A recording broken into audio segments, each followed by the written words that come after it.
Mayor प्रत्याशी गुप्तेश कुमार ने प्रशासन से अपील करते हुए कहा कि कई ऐसे प्रत्याशी हैं जो खुलेआम आचार संहिता का उल्लंघन कर रहे हैं, लेकिन उसके ऊपर कोई कार्रवाई नहीं की जा रही है। साथ ही उन्होंने कहा कि बाजार में खरीद फरोख्त से लेकर लोगों को लुभाने का काम खूब बढ़िया अन्य प्रत्याशी कर रहे हैं, लेकिन इस पर ना तो जिला प्रशासन और ना ही चुनाव आयोग कोई अमल नहीं कर रहा।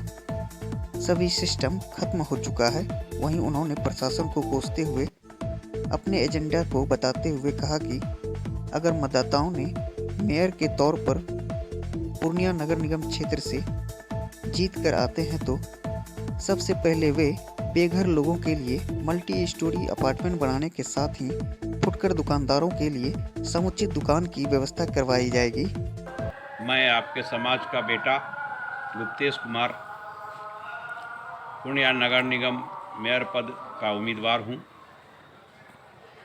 मैं इस चुनाव के अंतर्गत अपनी कुछ बातों को रखना चाहते हैं आपके समक्ष। एक तो अभी जो चुनाव हो रहा है, इस चुनाव में चुनाव आचार संहिता का खुल्लम खुल्ला उल्लंघन किया जा रहा है।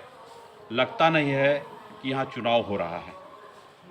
टीएन सेशन और केजे राव के बाद चुनाव अब की जो प्रणाली है, लग रहा है कि खिलौना टाइप का चुनाव हो रहा है।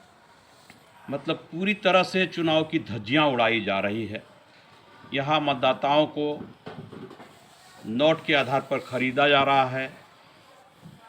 मीट और दारू का जो है बंटवारा हो रहा है। जगह जगह चौक चौराहों पर उसका जो है लोगों के साथ जो है ग्रुप बना बना के उसको खिलाया जा रहा है, उसको पिलाया जा रहा है। ये तो सरासरी जो है चुनाव आचार संहिता का उल्लंघन है। हम पूर्णिया जिला प्रशासन से चाहेंगे कि चुनाव आचार संहिता का पालन करते हुए इन सारे जो चुनाव आचार संहिता का उल्लंघन किया जा रहा है उस पर अभिलंब कार्रवाई किया जाए। इससे जो है आम मतदाताओं के अंदर भय व्याप्त हो जाता है और जिससे के कारण जो है यहाँ पर परिणाम अच्छे नहीं आते हैं और आने वाला फिर भविष्य जो है इसका परिणाम भुगतेगा। दूसरा हम ये कहना, हमारी जो काम करने के जो तरीके हैं, जो हम काम करना चाहते हैं नगर निगम के अंतर्गत, काम करने के तरीक़ों में हम विस्तार और सुधार करना चाहते हैं, जिससे कि काम का बंटवारा सही ढंग से हो सके और उसका विस्तार हो सके। और कचरा प्रबंधन जो है, वैज्ञानिक तरीके से कचरा का प्रबंधन करना चाहते हैं हम। नगर निगम तक जनता की सीधी पहुंच हो, जनता की कोई बात हो तो नगर निगम तक सीधी उनकी पहुंच हो, ये हम चाहते हैं।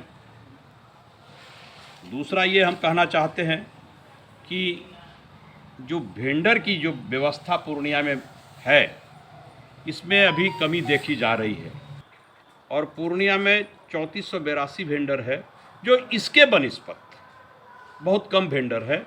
और पूर्णिया में नगर निगम के अंतर्गत जो व्यवस्था और जो ज़मीन है उसमें ये बहुत अच्छे ढंग से व्यवस्थित हो सकती है। ये वेंडर की व्यवस्था हिसाब से देखा जाए तो अन्य नगर निगम क्षेत्र के अंतर्गत पूर्णिया में जो रजिस्टर्ड वेंडर हैं वो 3482 रजिस्टर्ड वेंडर हैं, जिसको कि बढ़िया अच्छी तरीके से समायोजित किया जा सकता है। ये मेरी इच्छा है।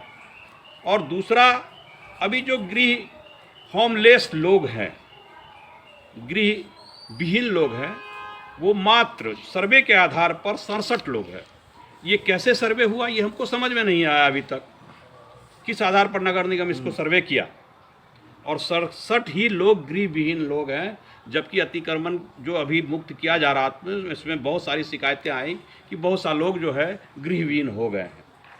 तो ये किस आधार पर ये सर्वे किया गया है, जिसके आधार यहाँ जो आ रही है ये 67 लोग हैं। तो और इसको भी प्रतिस्थापित करने का हम प्रयास करेंगे कि इसको, इन लोगों को जो है, मेरा जो एक सपना है कि या तो ये जो है मल्टी स्टोरेज कॉलोनी बनाया जाए, मल्टी स्टोरेज कॉलोनी बना के और उसमें जो गृहविहीन लोग हैं उनको पदस्थापित किया जाए। हम पूर्णिया नगर निगम क्षेत्र की जनता से निवेदन करना चाहेंगे कि हम मेयर पद पर चुनाव लड़ रहे हैं और आपसे निवेदन होगा कि आप अपना मत हमको दीजिए, अपना मत टाइपराइटर को दीजिए और हमको भारी मतों से विजयी बनाइए। ये आपसे, हम पूर्णिया का बेटा होने के नाते आपसे प्रार्थना करते हैं, निवेदन करते हैं और आप अंतरात्मा की आवाज़ से आप अपना वोट टाइपराइटर को दें। अगर आपको तगड़ा न्यूज की खबरें अच्छी लगे तो अपने मोबाइल स्क्रीन पर लाइक बटन को क्लिक करें, साथ ही आसपास के नए खबरों के अपडेट पाने के लिए चैनल को सब्सक्राइब करें।